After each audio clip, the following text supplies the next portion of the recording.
এই তুমি মাকে কি বলেছো? মা ওই ঘরে বসে বসে কান্নাকাটি করছে। কি আর বলবো, তোমার মা স্নান করে ভাত বসাতে বলেছিল, স্নান না করে ভাত বসেছি, তাই মুখটা হারি হয়ে গেছে। ও এই ব্যাপার। তা মা তো তোমাকে প্রতিদিনই স্নান করে ভাত বসাতে বলে, তুমি মায়ের কথা শোনো না কেন বলো তো? এই শোনো, তোমার মায়ের ওসব কুসংস্কার আমি মানতে পারবো না। তাতে যদি না বসায়, তোমার মাকে আলাদা করে খেতে বলো। আরে এসব কি বলছো তুমি? মা তো তোমার ভালোর জন্যই বলেছে। আচ্ছা ঠিক আছে, আমি মেনে নিলাম মায়ের কথাটা কুসংস্কার, কিন্তু সকালে স্নান করাটা তো আর কুসংস্কার না। সকালে স্নানে কি করে ভোজনে? এই বেশি জ্ঞান জানো তো, থানায় গিয়ে তোমাদের মা বেটা নামে এমন বধ নির্যাতনের কেস দেবো না। কি এত বড় কথা? আমি আজই যাচ্ছি তোমার মায়ের কাছে। আরে যা যা, যেখানে খুশি যা। মা রকম আরে না, মায়ের কথা আমার না করা। সালা মায়ের কথা। আরে বউকে ধরে ভেবে বেড়াচ্ছিস কেন? যাই বাবু ছেড়ে দাও, ওখানে না মারলেও জব্দ হবে না। মা কি হয়েছে বলুন তো? বাড়ির বউকে ধরে ভেবে বেড়াচ্ছে কেন? জামাই তুমি জানো না এই হতচ্ছাড়িকে কতবার ধরে বলেছি চান করে ভাত উঠাবি, তাও কথা শোনে না। মা আপনি কেন মিথ্যা কথা বলছেন বলুন তো?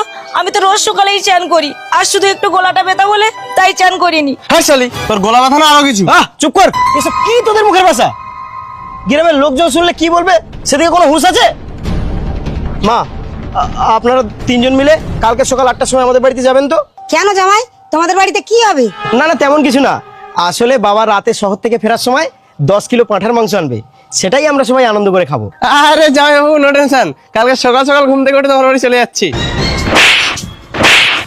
পারবে না, পারবে না, পারবে না। আরে জামাই তুমি আমার মেয়েকে মারছো কেন? আপনি জানেন না আপনার মেয়ে ঘোর অন্যায় করেছে, ও স্নান না করে আজকে ভাত বসিয়েছে। হ্যাঁ তাতে কি হয়েছে? চান না করে ভাত বসালে কি মহাভারত অশুদ্ধ হয়ে যায়? আচ্ছা শাশুড়ি মা, কালকে কি তাহলে আপনি হালকা করে বাংলা খেয়েছিলেন? কাল যখন আপনাদের বাড়ির বউটা শারীরিক অসুস্থতার জন্য স্নান না করে ভাত বসিয়েছিল, তখন তোমাদের মহাভারত অসুস্থ হয়ে গেছিল। আর যখন নিজের মেয়েটা স্নান না করে ভাত বসিয়েছে, তখন তোমাদের মহাভারত অসুস্থ হয়ে যায়নি? নাকি নিজের মেয়েটা হীরের টুকরো আর অন্যের মেয়েটা কাঁচের টুকরো? এই মেয়েটা গরিব বাড়ির মেয়ে বলে না আপনারা পার পেয়ে গেলেন।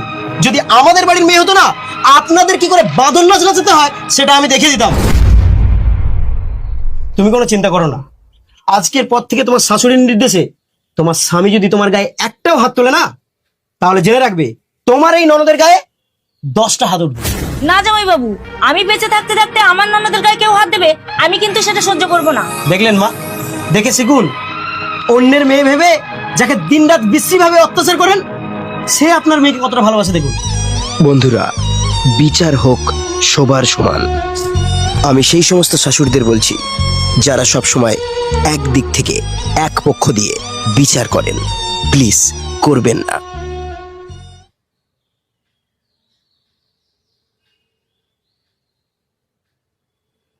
আমি সেই সব শাশুড়ি মাদের উদ্দেশ্যে